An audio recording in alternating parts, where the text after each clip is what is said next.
Hi, welcome to the Me and My Bass series. In this series, I will bore you with some interesting facts about some of the basses I own, or bass related stuff.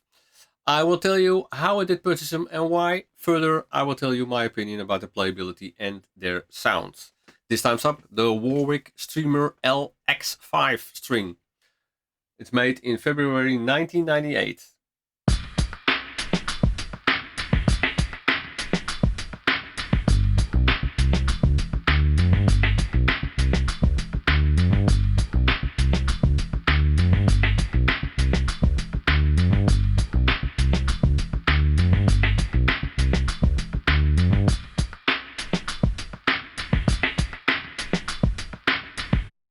This bass is made in Germany. It has a satin finish and the body is two pieces of solid maple. The neck is a bolt-on Wenge neck and it has a Wenge fingerboard. Bronze, bronze breads, bronze frets, and gold hardware. Shallow tuners, just a nut, two active Mac Jazz pickups, two band active EQ, the Warwick two-piece bridge, and it has recessed strap locks. I bought this bass in a pawn shop in 2014. Why did I buy this bass? Around 1992 I got two basses offered through an acquaintance of my parents, one of them being a Samick, whatever, 5-string bass. It had a very small neck and somehow I couldn't help hitting the B string while I was searching for the E string. So in the end I sold that bass, maybe 2 years after I got it. So I wasn't particularly looking for a 5-string bass, but once again I ran across it. As my wife did groceries around the corner, I checked the pawn shop and I found two Warwick basses behind the counter. I looked at them and thought, well, not a bad price, but I'm not really looking for a 5-string and they are maybe a little too expensive for me. The other Warwick was, by the way, a fretless 5-string bass. I thought about it for 2 days and came up with this idea: if I would buy them both, maybe the price could be lowered some more. In fact, the shop which sold these basses didn't have a clue that these basses were made in Germany. The prices they were asking were based upon the new price for Warwick basses made in Korea. So on this particularly special Saturday, I drove to Zwolle to buy a Fender Precision, the Nate Mendel one, and on the way back I would visit the pawn shop again to see if they still had those two basses. If they were still there, I would check them out again, and this time with audio. I brought my Johnson G Station and headphone with me, and lo and behold, they were still there. So in the end, I drove home with a Fender Precision and two Warwicks, and a very deep hole in my wallet. But first about this bass. The Streamer bass is a bass guitar manufactured by Warwick and launched in 1982. The headstock design was changed around 1985 to be replaced with the current style headstock. And the original one-piece bridge was later changed to a two-piece style seen in current Warwick basses. Since the 1990s, Streamer basses have used MEC pickups and electronics. The Streamer LX was added to the Warwick roster in 1996.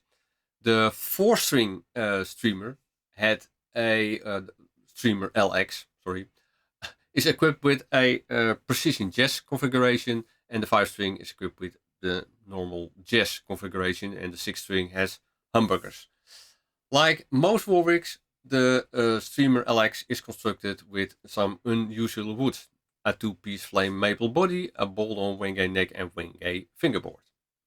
It's well documented that the first version of the Streamers were near exact copies of the Spectre NS bass. The reason for Warwick was that in the mid-80s the Spectre NS was tracking very well in the US, but these basses were very hard to come by here in Europe, so they took upon the task to designing their own version of this instrument. After Stuart Spector became aware that a new German-based company was producing exact copies of his now famous NS bass, along with Ned Steinberger, he confronted Warwick and they agreed to pay a licensing fee to both Spectre Guitars and Ned Steinberger in return for being able to continue to produce the Streamer without legal action. Since 1984, very little has changed regarding the design and electronics hardware of the Spectre and NES bass, whereas the Warwick Streamer has evolved into its own unique guitar and can no longer be considered a copy of the Spectre, although it still has some of the general shape of the original. What attracted me to buy this bass was the fact that the price was right for such a quality bass. Although I did had another 5-string, this one was really way better. The weight is quite heavy, the neck profile is as wide as a 5-string has to be, but one of the great things on this bass is the special bridge. The saddles can not only move back and forth, but also from side to side, so you can adjust a little bit the string spacing between each string. Another key feature is the just a nut. Here you can adjust the string height at the nut, but individually for every string. Here is a small example how it sounds. First the bass solo, then the bass in context with drums and guitar.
The signal flow in this clip was the bass direct into the UAD Apollo Twin with an Ampeg SVT simulation running on it. I used the Rock A preset.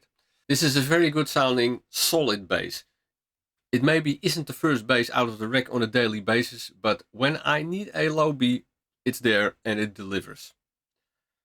Well, that's it for this episode. If you like this kind of content, please subscribe and like this video.